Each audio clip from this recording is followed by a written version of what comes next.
Welcome back to Create, Connect, Repeat. My name is Nick Finzer, and today we're going to talk about why your organic posting strategy is not going to work. So I wanted to take a little bit of time today to talk about why it's so difficult for people to get an organic strategy that's really working anymore on Facebook. And we're recording this in the fall of 2020.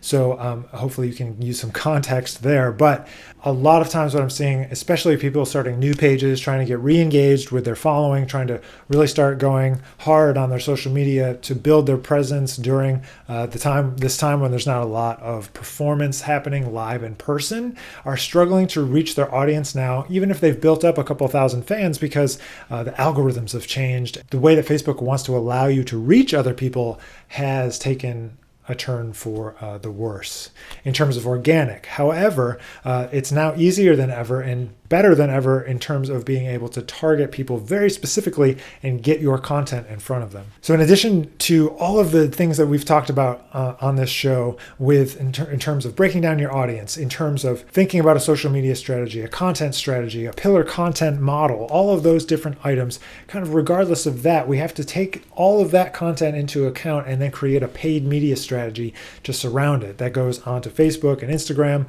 or whatever other platforms that you're working with at this point. That could include LinkedIn, it could include TikTok or YouTube, whatever you're thinking about is really trying to make your central focus of your social media presence. Facebook and the rest all want companies and brands to pay to reach their fans. And, we can't really whine about it. It was free for so long and now they're charging, but we can reach exactly who we want to reach.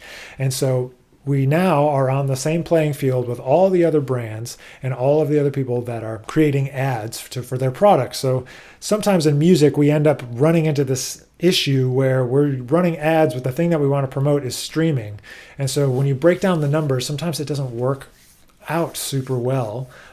So it can be kind of tricky to develop a strategy here. So what I mean is if your streams onto Spotify only are paying, 0.0001 and you're spending 1 penny, you're going to run into a loss on every click because you're not going to have any return. So we have to organize our thoughts around this type of media buy as a brand awareness campaign. So even though we want to get as many clicks as we can, people to go to check out the music, this is like a broad net. This is throwing it out into the world, trying to get people to hear the music, but it's not a transactional deal. Like it's not buy a CD, spend $5 to get the click, sell it for $10, you made $5, right? It's not that transactional level when we're talking about this streaming music. So sometimes artists get discouraged because they tried a Facebook ad, it sent some traffic, nothing happened, and then they gave up. So you got to have two paid media strategies. One is your brand awareness strategy. That's building your page likes. That's taking the content that you have and just sharing it out to anyone that cares about the thing that you're doing.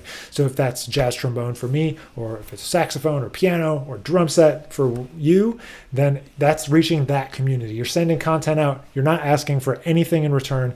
You're trying to build your awareness within the community and bring value to those people by sharing tips and tricks and music and entertainment all to that audience. So you take a paid strategy to reach the fans, and then you can start to create some funnels or business plans where you can start to enter into that transactional relationship where maybe you have vinyl to sell, and that's a pretty good product. And if they buy it, for $30 or something, that's a very reasonable price for an album these days, a vinyl album.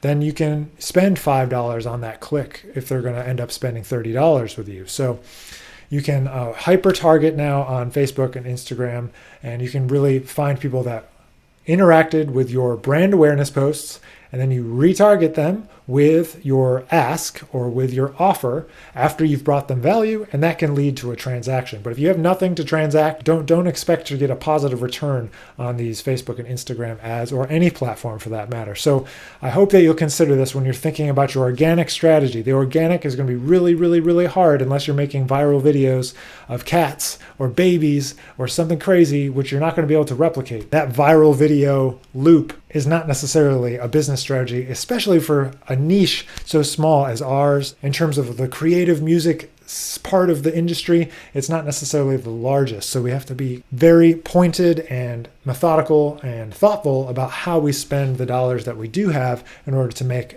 a big impact there. So your organic is most likely way down, especially on your artist page. Instagram, way down, especially if you're not getting high rates of engagement on your posts. So number one is to try to get that engagement rate up, to try to get your posts out to more people. But second is to start running ads. And so if you need help running ads, we're expanding our team at Outside in Music to be able to take on some more clients in the ad space. So if you're interested in that, just send us a message, info@outsideinmusic.com, and we'll get you set up with our team to help you put together your strategy, to help you put together that organic strategy, the paid strategy, and maybe even the funnel too, if you want to go that deep. So please take some time, figure out what you can afford to spend if you want to grow on those platforms, if you want to grow your awareness within the community, if you want to grow your authority within your niche. I highly recommend taking this time to figure out how to do Facebook ads, Instagram ads, and then taking control of your presence, organic and paid. So